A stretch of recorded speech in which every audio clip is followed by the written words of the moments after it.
Good morning everyone. आज हम सामाजिक विज्ञान के भाग 2 भूगोल के पहले पार्ट संसाधन एवं विकास को पढ़ेंगे। तो पहले देखते हैं चैप्टर का नाम संसाधन। संसाधन मीन्स होता क्या है? तो वे सारी वस्तुएं जो हमारे रोजमर्रा के जीवन या फिर हमारे जीवन में आने वाले कठिनाइयों को कम करती हैं, खत्म करती हैं, संसाधन कहलाती हैं। ठीक। अब संसाधन हमारे पर्यावरण में उपलब्ध वह सभी वस्तुएं जो मनुष्य की आवश्यकता पूर्ति में प्रयोग की जाती हैं तथा जिनको उपयोग में लाने की प्रौद्योगिकी टेक्नोलॉजी उपलब्ध है, संसाधन कहलाती है। अब जैसे कहने का सेंस ये है कि नेचर में तो बहुत सारी चीज़ें हैं, बहुत सारी चीज़ मौजूद है, लेकिन क्यों ना हम हर चीज़ का यूज़ क्यों नहीं कर पाते हैं? तो उसका कारण यह है कि उस हर चीज़ का यूज़ करने की टेक्नोलॉजी हमारे पास अभी मौजूद नहीं है।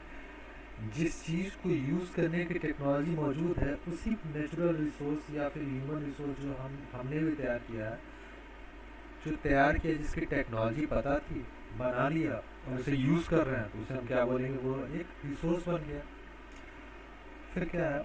मनुष्य प्रौद्योगिकी की सहायता से प्रकृति के साथ क्रिया करते हैं। प्रौद्योगिकी मतलब कि हमारे पास जो टेक्नोलॉजी है, उस टेक्नोलॉजी का यूज़ करके नेचर के साथ क्रिया करना, मतलब कि नेचर की चीज़ों को ग्रहण करना, लेना और लेकर उन्हें यूज़ करना और अपने आर्थिक विकास की गति को तेज करने के लिए संस्थाओं का निर्माण करते हैं। संस्थाओं में वो संसाधनों का निर्माण होगा। अब यहाँ पे ये देखना है कि आर्थिक विकास की गति कैसे तेज होगी। आर्थिक विकास मतलब कि हमारा जो ग्रोथ है वो ग्रोथ अच्छा होगा। अब ग्रोथ कैसे होना है?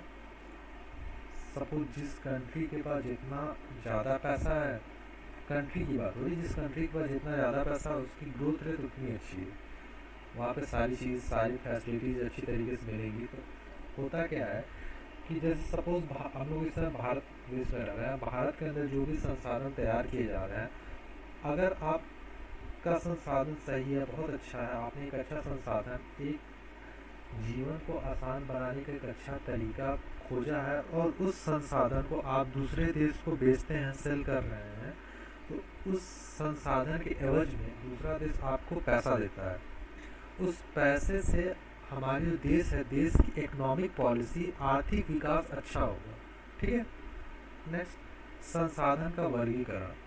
संसाधन को विभिन्न आधार पर वर्गीकृत किया जाता है। अब किस किस चीज़ को बेस रख करके हम जो अपने रिसोर्सेज हैं, जो संसाधन, उसको बांटेंगे। तो फर्स्ट है उत्पत्ति के आधार पर, किस चीज़ की उत्पत्ति कहाँ हुई है। दूसरा, अब उसमें जैव और अजैव आ जाते हैं, अभी आगे डिटेल में पढ़ा जाएगा। समाप्यता के आधार पर, मतलब कि किसकी क्या लिमिटेशन है, एक दिन कौन सा ऐसा रिसोर्स है जिसको हम यूज़ करेंगे तो कुछ दिन में ख़त्म हो जाएगा, कौन सा इन्फिनिटी हो जो जीवन भर जब तक अर्थ है तब तक चलता रहेगा। थर्ड, स्वामित्व के आधार पर, व्यक्तिगत, सामुदायिक, राष्ट्रीय और अंतर्राष्ट्रीय। स्वामित्व मतलब किसका मालिक कौन है, जिसका कोई मालिक होगा वो उसका होता है स्वामित्व कहलाएगा। विकास के सतत के आधार पर, स्वाभावी, विकसित, भंडार, संचित कोष। अब देखते हैं डिटेल में होता क्या है। फर्स्ट, उत्पत्ति के आधार पर।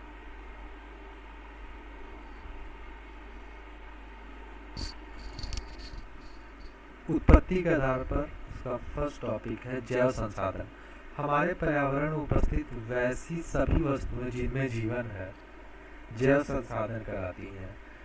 जैव संसाधन हमारे जीव मंडल से मिलती है। जैसे सपोज जो भी लिविंग थिंग्स है, लिविंग थिंग्स से जो, अगर हम लिविंग थिंग्स को अपना रिसोर्स बनाते हैं, ठीक है, उस रिसोर्स, तो उसमें क्या होगा, ये उत्पत्ति के आधार पर आएंगे। जैसे जीव मंडल, जीव संसाधन क्या हो गया, ऐसे याद करना है हमें कि जैव संसाधन कौन से संसाधन होंगे, वह रिसोर्सेज, वह संसाधन जिनमें लाइफ है, लिविंग थिंग्स है, वो हमारे जैव संसाधन के अंतर्गत आएंगे। फॉर एग्जांपल मनुष्य हो गया, मछलियाँ हो गई, एनिमल हस्बेंड्रीज हो गए और पक्षी इत्यादि। दूसरा, अजैव संसाधन, हमारे वातावरण में उपस्थित वैसे सभी संसाधन जिनमें जीवन व्याप्त नहीं है, अर्थात निर्जीव है, अजैव संसाधन कहलाते हैं।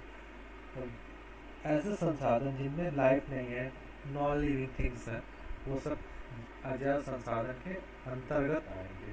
उदाहरण: चट्टान, पर्वत, नदी, तालाब, समुद्र, धातुएं, हवाएं, सभी गैस, सूर्य का प्रकाश आदि। ये सारी ऐसी चीजें हैं, ये सारे एग्जाम्पल्स, ये उन चीज़ों के एग्जाम्पल जिनमें जीवन नहीं है, लाइफ नहीं है।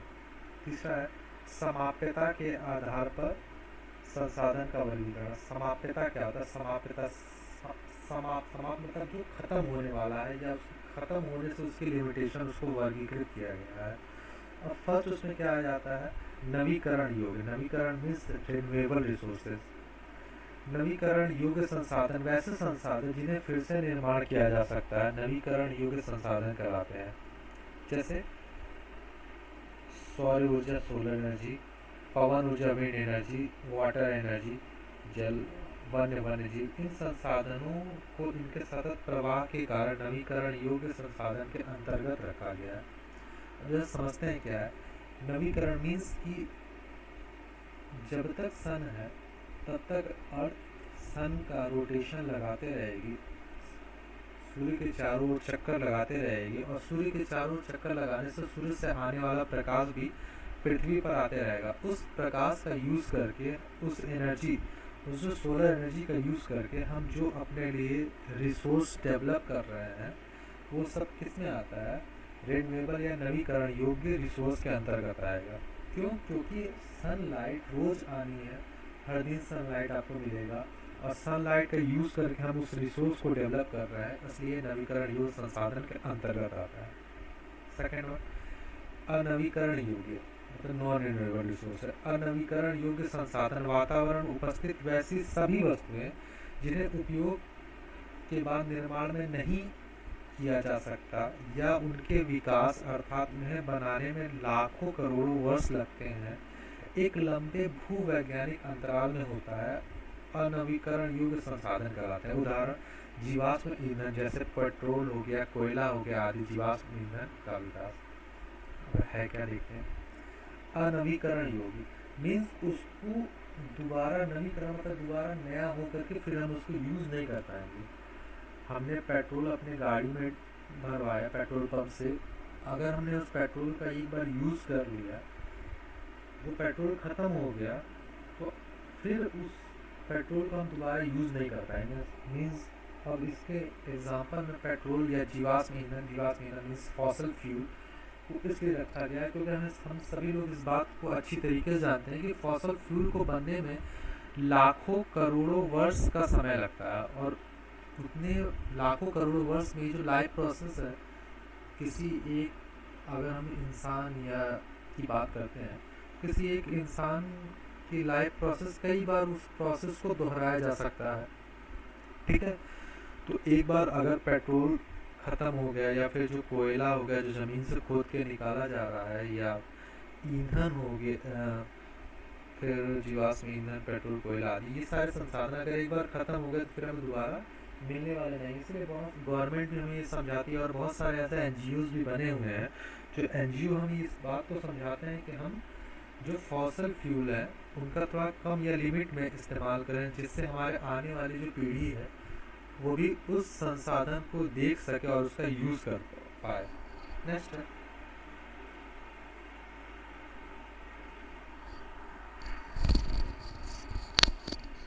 स्वामित्व के आधार पर संसाधन का वर्गीकरण। स्वामित्व के आधार पर संसाधन 4 भागों में बांटा गया। पहला है व्यक्तिगत संसाधन, दूसरा सामुदायिक संसाधन, तीसरा राष्ट्रीय संसाधन, और चौथा अंतर्राष्ट्रीय संसाधन। और व्यक्तिगत संसाधन क्या है देखते हैं।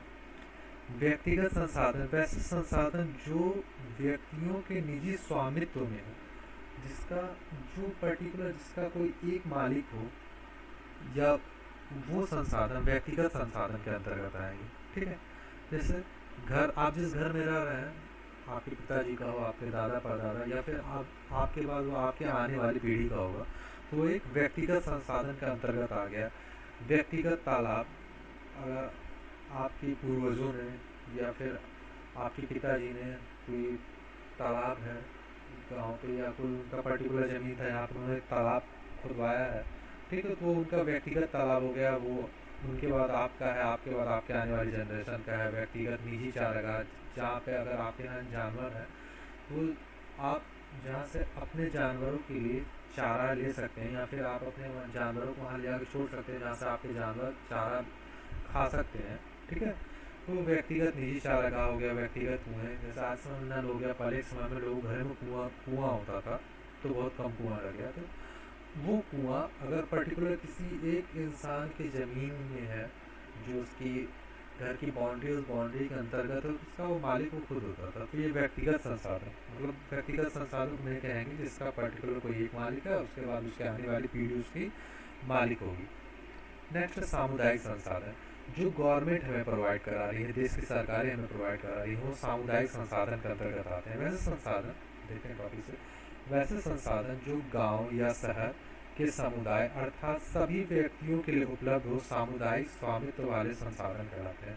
मीन्स गांव में या फिर शहर में जो सारी चीज़ें गवर्नमेंट हमें प्रोवाइड कराई हैं, वो सामुदायिक संसाधन के अंतर्गत आएंगे। जैसे एग्जाम्पल देखते हैं, सार्वजनिक पार्क हो गया, ऐसे पार्क जहाँ पर कोई भी इंसान जा सकता है, जाकर टहल सकता है, खेल सकता है।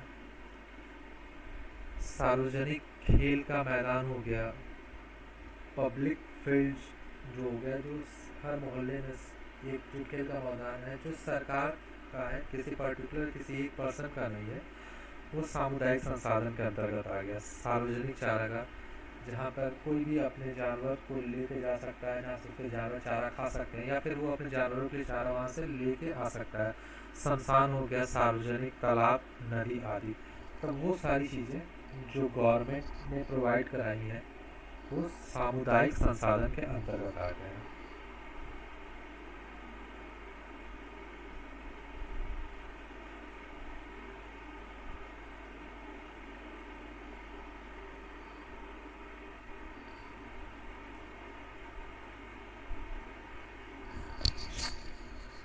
नेक्स्ट वन, राष्ट्रीय संसाधन। राष्ट्रीय संसाधन जो किसी देश का, जैसे इस समय हम लोग भारत देश में रह रहे हैं, तो भारत देश के अंदर जो भी संसाधन होंगे, जो भी रिसोर्सेज होंगे, वो राष्ट्रीय संसाधन के अंतर्गत रखे जाएंगे। जैसे कि एग्जाम्पल के तौर पे आपको बता रहे हैं कि उत्तर प्रदेश का जो सोनभद्र जिला है, अभी वैज्ञानिकों ने बताया कि उत्तर प्रदेश को सोनभद्र जिले में एक सोने का विशाल भंडार हो, मतलब बताया वैज्ञानिकों ने कि सोनभद्र जिले में किसी पर्टिकुलर पहाड़ के नीचे एक सोने का विशाल भंडार है। ठीक है। अगर वो भंडार हमें मिल जाता है, तो वो जो सोने का भंडार है, वो भारत देश का, हमारे देश के काम आएगा, हमारे देश का वो भंडार होगा। अब देखते हैं टॉपिकली इसमें है क्या। तो राष्ट्रीय संसाधन, वैसे सभी संसाधन जो राष्ट्र की संपदा है, जो राष्ट्र की, हमारे देश की संपत्ति है, राष्ट्रीय संसाधन कहलाते हैं। जैसे सड़कें हो गया, नदी, तालाब, बंजर भूमि, खनन क्षेत्र, वही खनन क्षेत्र का मैंने एग्जांपल दिया आपको, सोनभद्र जिले का। तेल उत्पादन क्षेत्र, राष्ट्र की सीमा में 12 नॉर्कोटिक्स मिल अप्रॉक्स 22.224 किलोमीटर तक समुद्री तथा महासागरीय क्षेत्र तथा उसके अंतर्गत आने वाले संसाधन। अब देखते हैं क्या कि वैसे सभी संसाधन जो राष्ट्र की संपदा, हमारे देश की संपदा है, राष्ट्रीय संसाधन कहलाएंगे। जैसे हमारे देश के अंदर जो भी सारी सड़कें हैं, वो राष्ट्रीय संसाधन हो गए, तो उसको देश का कोई भी इंसान, कोई भी व्यक्ति उसे यूज़ कर सकता है। नदियाँ हो गई, भारत देश में पाई जाने वाली जो भी नदियाँ हैं, जैसे मेनली गंगा, यमुना, सरस्वती, रावी, ये सारी जो नदियाँ हैं जो भारत देश में हैं, तो ये हमारे राष्ट्रीय संसाधन का एक हिस्सा है। बंजर भूमि, खनन क्षेत्र, जो भारत के अंदर जो भी खनन क्षेत्र हो गया, कोयले के खदानों के धनबाद में ज़्यादा थे, तो वो सब जो खनन क्षेत्र वहाँ से अब भारत के भूभाग के अंतर्गत है, उस ज़मीन को खोदेंगे, धनबाद के या जो भी खनन क्षेत्र, उस ज़मीन को खोदेंगे, जो भी वहाँ से खनिज निकल रहा है, कोयला निकल रहा है, वो हमारे देश का संसाधन के अंतर्गत आए, वो हमारे देश का होगा। फिर आगे ये लिखा हुआ है, राष्ट्र की सीमा 12 नॉर्कोटिक्स मील अप्रॉक्स 22.224 किलोमीटर तक समुद्री या महासागरीय क्षेत्र। इस चीज़ को समझना, जैसे जो भारत का भूभाग है, जहाँ पे ख़त्म होता है, उसके बाद जहाँ से आपकी समुद्री सीमा शुरू हो रही है, महासागरीय सीमा शुरू हो रही है, तो भारत के भूभाग के बाद भी जो सीमा स्टार्ट हो रही है, वहाँ पे 22 किलोमीटर तक वो उस देश के अंतर्गत मानी जाती है। मीन्स अगर भारत के हम नीचे के भूभाग में चले जाएं, केरल के साइड, तो वहाँ पे जो हिंद महासागर शुरू हो रहा है, तो हिंद महासागर में भारत की सीमा से सटे हुए 22 किलोमीटर दूरी तक जो भी हिस्सा होगा, उसमें से जो भी जल से निकलने वाले संसाधन रिसोर्स मिलेंगे, वो सब भारतीय संसाधन के अंतर्गत रखे जाएंगे। वो हमारे राष्ट्रीय संसाधन, हमारे देश के संसाधन होंगे। उसी तरह महासागर क्षेत्र हो गया, उसी तरह समुद्री क्षेत्र के अंतर्गत भी 22 किलोमीटर दूर तक जो भी चीज़ें मिलती हैं, वो हमारे राष्ट्रीय संसाधन के अंतर्गत आएगी। नेक्स्ट, अंतर्राष्ट्रीय संसाधन। अब क्या है देखते हैं। तटरेखा से 200 समुद्री मील के बाद खुले महासागर तथा उसके अंतर्गत आने वाले संसाधन अंतर्राष्ट्रीय संसाधन के अंतर्गत आते हैं। अब देखिए है क्या कि जहाँ पर देश का भूभाग, भारत ही नहीं दूसरे भी देशों के भूभाग जहाँ पे ख़त्म होते हैं, उसके बाद भी जो जलीय सीमाएं हैं, जल मौजूद है। क्योंकि हमें पता है कि अगर अपने अर्थ को हम 4 मेजर पार्ट्स में डिवाइड कर दें, तो 1/4 पार्ट पे ही हम रहते हैं, भूभाग है, और बाकी 3/4 पार्ट जो है वो वाटर है।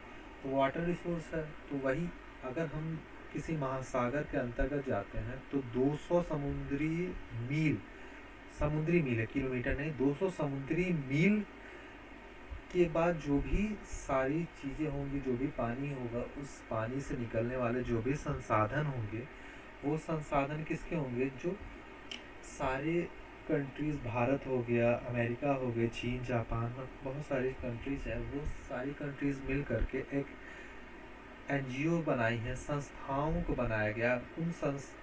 वो सारी संस्थाएं ये निर्णय लेंगी कि उस 200 समुद्री मील के बाद जो भी सारे हमारे रिसोर्सेज निकले हैं, जो संसाधन निकले हैं, जो भी चीज़ें हमें प्राप्त हुई हैं, वो किसे देना है, क्या करना है, उस संसाधन को किस तरह से अलग अलग कंट्री में डिस्ट्रीब्यूट करना है, वो ये सारी अंतर्राष्ट्रीय संस्थाएं उस चीज़ को निर्धारित करती हैं।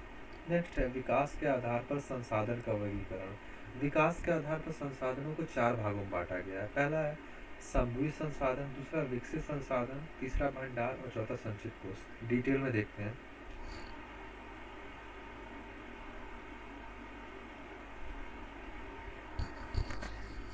संभवी संसाधन, वैसे संसाधन जो विद्यमान तो हैं, विद्यमान मतलब मौजूद हैं, परंतु उनके उपयोग की तकनीकी का सही विकास नहीं होने के कारण उनका उपयोग नहीं किया जा सकता है, संभवी संसाधन कहलाते हैं। जैसे राजस्थान तथा गुजरात में पवन और सौर ऊर्जा का अपार भंडार है, परंतु उनका उपयोग पूरी तरह से नहीं किया जा सकता, कारण कि उनके उपयोग के लिए सही प्रभावी तकनीकी अभी विकसित नहीं है। पाठ के शुरुआत में ही हमने ये बात पढ़ी है, क्या चीज़, कि इस पृथ्वी पर हमारे नेचर में बहुत सारे संसाधन मौजूद हैं, लेकिन यूज़ हम उन्हीं संसाधन का कर पाएंगे जिसको यूज़ करने की टेक्नोलॉजी हमारे पास मौजूद है। ठीक है, तो संभावित संसाधन वो संसाधन होंगे, मतलब जो मौजूद है, हम जान भी रहे हैं कि ये संसाधन है, पर अभी उसको यूज़ करने की टेक्नोलॉजी हमारे पास उपलब्ध नहीं हो पाई है। नेक्स्ट वन, विकसित संसाधन, वैसे संसाधन जिनके उपयोग के लिए प्रभावी तकनीकी उपलब्ध है तथा उपयोग के लिए सर्वेक्षण, गुणवत्ता और मात्रा निर्धारित की जा चुकी है, विकसित संसाधन कहलाते हैं। मतलब वैसे संसाधन जो उपयोग के लिए प्रभावी तकनीकी टेक्नोलॉजी भी हमारे पास उसको यूज़ करने के लिए, और उसके सर्वेक्षण मतलब उसकी कैसे सुरक्षा करनी, उसकी क्या गुणवत्ता होगी, उसकी कितनी मात्रा निकालनी है, उन सब का निर्धारण किया जा चुका है, वो विकसित संसाधन कहलाते हैं। ठीक है, नेक्स्ट है भंडार, वैसे संसाधन जो प्रचुरता में उपलब्ध है परंतु सही तकनीकी के विकसित नहीं होने के कारण उनका उपयोग नहीं हो पा रहा है, भंडार कहलाते हैं। जैसे वायुमंडल में हाइड्रोजन उपलब्ध है जो कि ऊर्जा का एक अच्छा स्रोत है, परंतु सही तकनीकी उपलब्ध नहीं होने के कारण उनका उपयोग नहीं हो पा रहा। अब जैसे इसमें कहना क्या चाह रहे हैं कि वैसे संसाधन है जो हमें पता है कि ये संसाधन मौजूद है, ठीक, मौजूद है, और उसकी तकनीकी नहीं होने के कारण हमें पता है कि भंडार बहुत सारा है उस चीज़ का, हाइड्रोजन का भंडार है, हाइड्रोजन गैस मौजूद है। उस हाइड्रोजन गैस का हम यूज़ फ्यूल के तौर पे कर सकते हैं, कुछ करते भी हैं, रॉकेट्स वगैरह में हाइड्रोजन गैस यूज़ किया जाता है फ्यूल के तौर पे, उनका यूज़ करते भी हैं, ठीक है। लेकिन पूरी तरह से यूज़ 100% यूज़ नहीं हो पा रहा है। भंडार तो बहुत सारा है, मतलब उस भंडार का 100% हम यूज़ नहीं कर पा रहे हैं, ठीक है।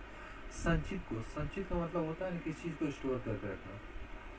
अब जैसे अब एक एग्जांपल देते हैं, सपोज किसी के यहाँ चावल की फसल हो रही है या फिर गेहूं की फसल हो रही है, तो वो क्या होता है कि फसल हुई, उस फसल हुआ गेहूं ला के आप अपने घर में स्टोर कर दिए, ठीक है। और जैसे जैसे ज़रूरत पड़ेगी आप उसको फिर यूज़ करते जाएंगे, उस गेहूं को जो आपने स्टोर करके अपने घर में रखा, गेहूं चावल या वगैरह जो भी सारी चीज़ें जिसे आप स्टोर कर रहे हैं। तो संचित कोष में क्या होगा, वैसे संसाधन जिनके उपयोग के लिए तकनीकी उपलब्ध है, मतलब टेक्नोलॉजी हमारे पास मौजूद है उससे उपयोग करने की, लेकिन उनका उपयोग अभी आरंभ नहीं किया गया है। क्यों नहीं किया गया है? तथा वे भविष्य में उपयोग के लिए सुरक्षित रखे गए हैं, क्योंकि हमने उन्हें क्या कर स्टोर करके रखा हुआ है कि आगे फ्यूचर में जब हमें उसकी अपार ज़रूरत पड़ेगी तो हम उस कोष से उस चीज़ को जिन्हें हमने स्टोर करके रखा उसे निकालेंगे और निकाल करके अपने यूज़ करेंगे, वो संचित कोष कहलाते हैं। संचित कोष भंडार के भाग है, मतलब भंडार जो है इसे भंडार का ही है, संचित कोष क्या एक पार्ट है। जैसे भारत की कई बड़ी नदियों में अपार जल का भंडार है, भारत की बहुत सारी ऐसी नदियां हैं, कुछ में तो अब पानी कम हो गया, लेकिन बहुत सारी अभी भी ऐसे नदियां हैं जिनमें जल का अपार भंडार है, परंतु उन सभी में विद्युत उत्पादन अभी आरंभ नहीं किया गया है। क्यों? फ्यूचर में जब मतलब अभी जिस तरीके से हमें इलेक्ट्रिसिटी जिन नदियों से मिल रही है, जब फ्यूचर में अगर वो सिस्टम फेलवर हो गया या फेल हो गया, अब वहाँ से मिलना बंद हो गया, तो फिर हमने ये जो संचित करके रखा गया है इन नदियों का यूज़ करेंगे, उस इन नदियों का यूज़ करके हम विद्युत मतलब अपना इलेक्ट्रिसिटी पावर प्लांट लगाएंगे और उससे हम इलेक्ट्रिसिटी आगे फ्यूचर में इलेक्ट्रिसिटी यूज़ करेंगे उसका, भविष्य में उसके उपयोग की संभावना। अतः बांधों तथा नदियों का जल वन संपदा आदि संचित कोष के अंतर्गत आने वाले संसाधन, ठीक है। ये था आपका क्लास 1। इसकी पीडीएफ आपको इस ग्रुप में प्रोवाइड हो जाएगी, पीडीएफ के थ्रू आप एक नई कॉपी में इसका नोट्स बनाएंगे, ठीक है। और बाकी फिर नेक्स्ट अगले क्लास में मिलते हैं। Take care.